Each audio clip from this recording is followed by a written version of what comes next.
Kita menghadap Tuhan di dalam doa. Kita berdoa. Tuhan yang Maha Agung, Allah yang kami sembah di dalam nama Tuhan Yesus Kristus, pada saat ini kami hamba-hambamu datang di hadirat-Mu, menaikkan syukur dan terima kasih atas perlindungan-Mu, sehingga sampai saat ini kami masih dalam keadaan yang sehat-sehat walafiat. Terima kasih Tuhan, saat ini juga Engkau telah mempersiapkan hati kami untuk mengikuti ibadah keluarga pada saat ini. Biarlah Roh Kudus-Mu yang menyertai kami, agar firman yang akan kami baca dan merenungkannya boleh mendapat tempat di dalam kehidupan kami. Berfirmanlah ya Tuhan, kami siap untuk mendengar. Amin. Bacaan Alkitab hari ini terambil dari Ibrani pasal 4 ayat 14 sampai ayat 16 yang menyatakan Yesus sebagai imam besar. Karena kita sekarang mempunyai imam besar agung yang telah melintasi semua langit, yaitu Yesus, Anak Allah. Baiklah kita teguh berpegang pada pengakuan iman kita. Sebab imam besar yang kita punya bukanlah imam besar yang tidak dapat turut merasakan kelemahan-kelemahan kita. Sebaliknya, sama dengan kita, ia telah dicobai, hanya tidak berbuat dosa. Sebab itu, marilah kita dengan penuh keberanian menghampiri tahta kasih karunia, supaya kita menerima rahmat dan menemukan kasih karunia untuk mendapat pertolongan kita pada waktunya. Demikianlah pembacaan Alkitab. Haleluya. Haleluya. Haleluya. Haleluya. Shalom, selamat malam Bapak Ibu yang dikasihi Tuhan. Bacaan kita pada malam hari ini yang sudah kita baca dari Ibrani pasal 4 ayat 14 sampai 16. Kita akan merenungkannya bersama keluarga yang dikasihi Allah. Di dalam agama Yahudi ada pelayanan Tuhan yang semuanya berasal dari suku Lewi yang bertugas di bait Allah. Ada pemain musik, penjaga gerbang bait suci, perawat perlengkapan ibadah, para imam, dan sebagainya. Di antara para imam ada yang menjadi pemimpin utama, ada yang disebut imam besar.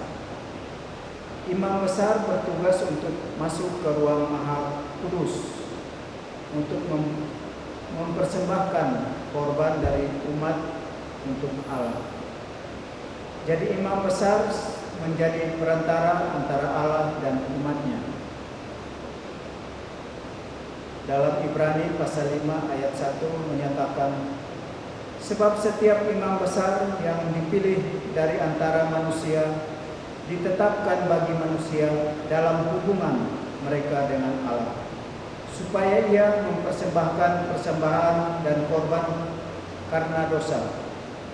Jadi imam besar bertugas untuk membawa persembahan dan korban dari umat kepada Allah untuk penyucian atau pengampunan dosa, dan sekaligus menyampaikan pengampunan dan pendamaian dosa dari Allah kepada umat. Saudara-saudara yang dikasihi Tuhan, dalam pembacaan kita Yesus disebut sebagai imam besar agung. Artinya Yesus adalah perantara yang sempurna antara manusia dengan Allah. Sempurna karena Yesus tidak menyerahkan persembahan dan korban dari umat, tetapi Yesus sendiri menjadi korban yang sempurna dan tidak bercacat seperti kita ketahui bahwa orang Yahudi harus membawa hewan korban dan persembahan yang sempurna dan tak bercacat kepada Allah. Dan Yesus mengorbankan dirinya untuk menyelamatkan manusia. Bukan hanya itu, Yesus adalah imam besar agung yang sempurna karena ia telah melintasi semua langit. Artinya Yesus datang dari Allah. Yesus adalah imam besar yang sangat mulia, kudus dan maha tinggi, yang ditentukan Allah untuk menyelamatkan umat manusia.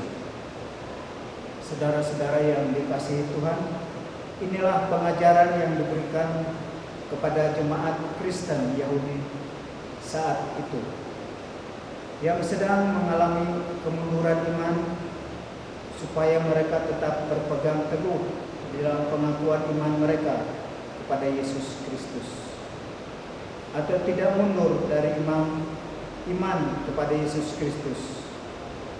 Jemaat pada waktu itu dihibur dan dikuatkan untuk menghadapi tantangan iman, yaitu adalah ajaran lain, juga keinginan kembali kepada agama Yahudi dan penganiayaan yang mereka rasakan, bahwa di tengah-tengah tantangan iman yang mereka hadapi ada Yesus Kristus yang adalah imam besar agung dan anak Allah yang menyertai mereka.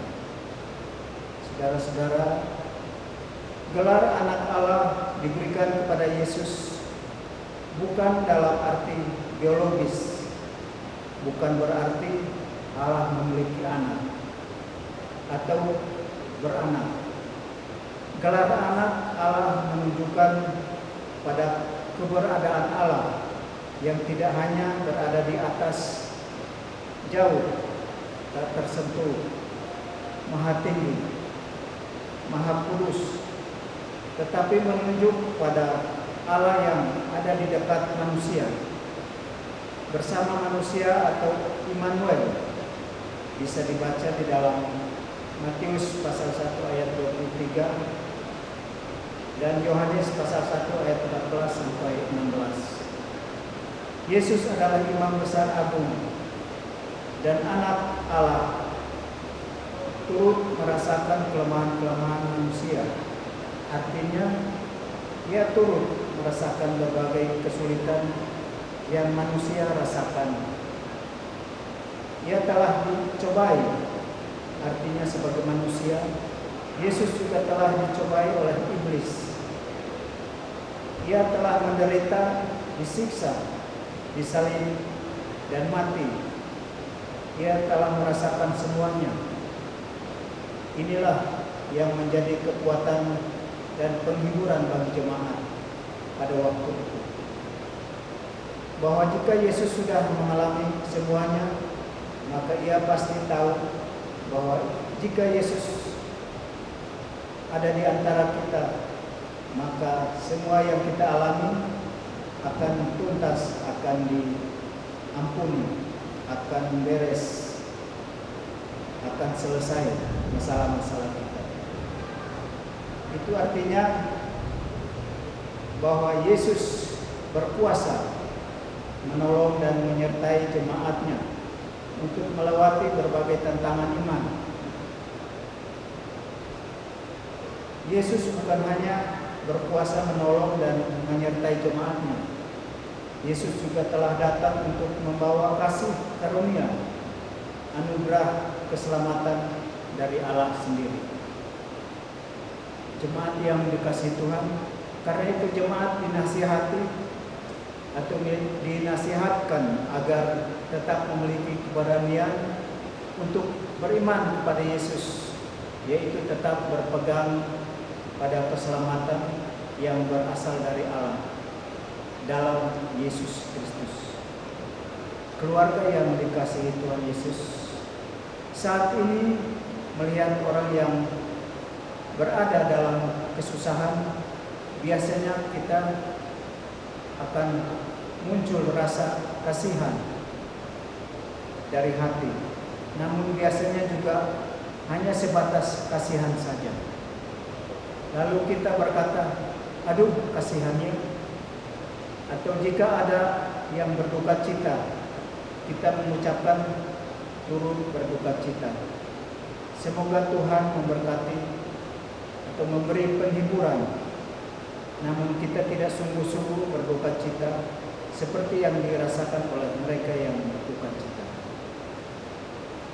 Kita hanya menunjukkan simpati, tetapi belum berempati.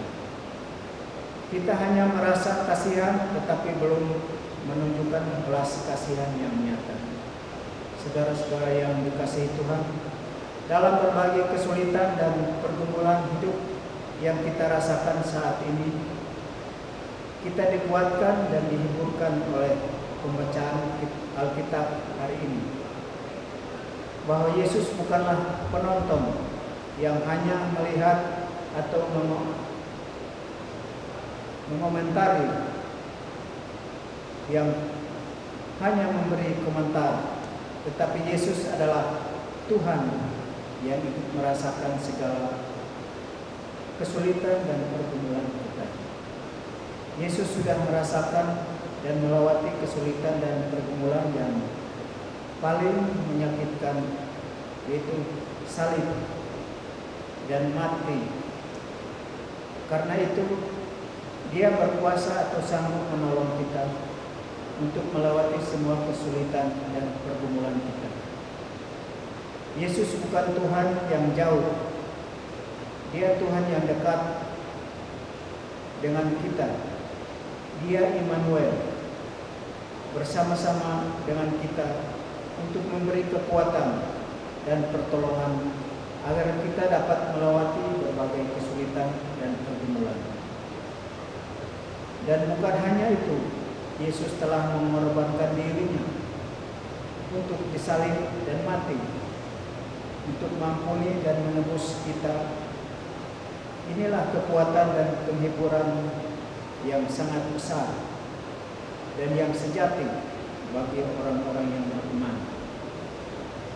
Keluarga yang dikasihi Tuhan, mari kita perteguh iman kita.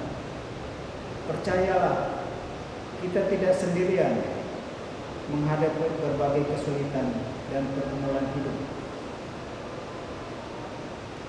Ada Tuhan Yesus yang menolong kita. Dialah penolong dan penyelamat kita yang sejati. Tuhan Yesus adalah teman hidup kita dimanapun kita berada, dan di saat apapun kita hadapi. Tuhan adalah kekuatan kita, Tuhan adalah penyelamat kita. Dalam ibadah kita pada malam hari ini ada beberapa pertanyaan untuk kita bisa renungkan atau diskusikan dalam keluarga kita. Yang pertama, ceritakanlah pengalaman saudara saat mengalami pertolongan Tuhan. Yang kedua, apa yang menjadi pegangan saudara dalam menghadapi berbagai kesulitan dan pergumulan hidup? Yaitulah kedua pertanyaan yang bisa kita diskusikan di rumah bersama keluarga, bapak, ibu, dan anak-anak. Demikian renungan kita pada malam hari ini. Tuhan memberkati kita.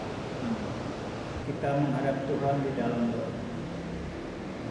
Ya Tuhan, ya Allah kami, Allah yang Maha Agung, Allah yang Maha Kasih, Allah yang kami sembah di dalam nama Tuhan Yesus.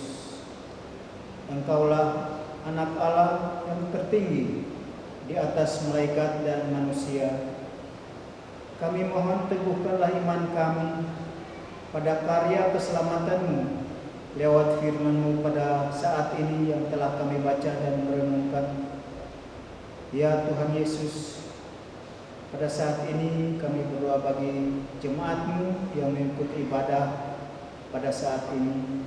Biarlah Engkau yang memberkati mereka, memberkati keluarga mereka, memberkati di dalam kehidupan berkeluarga, sebagai bapak, sebagai ibu, dan sebagai anak-anak.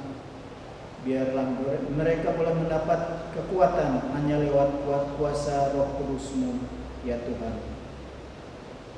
Bapa yang Maha Kasih, pada saat ini juga kami berdoa bagi persekutuan kami, GPIB Peniel Yuda Wiyogra. Biarlah Engkau turut campur tangan di dalamnya, agar di setiap ibadah kami boleh mendapat kekuatan, dan Engkau sendiri yang mengundang kami lewat kuasa-Mu, agar kami boleh selalu setia mengikuti setiap ibadah untuk mendapat kekuatan di dalam kehidupan kami. Terima kasih Bapa. Kami juga berdoa bagi semua pelkat, semua pengurus. Tuhan menyertai mereka, Tuhan memberkati mereka, agar mereka di dalam menjalankan tugas mereka sebagai pelayan-pelayan Tuhan, dan juga khususnya di dalam tugas dan pekerjaan mereka, Engkau selalu hadir dan menemani mereka, agar di setiap kesulitan dan pergumulan yang mereka alami, mereka boleh mendapat kekuatan hanya lewat kuasa Roh Kudus. Terima kasih Tuhan Yesus. Inilah doa kami yang kami naikkan hanya di dalam nama-Mu. Kami sudah berdoa pada Bapa di surga. Amin.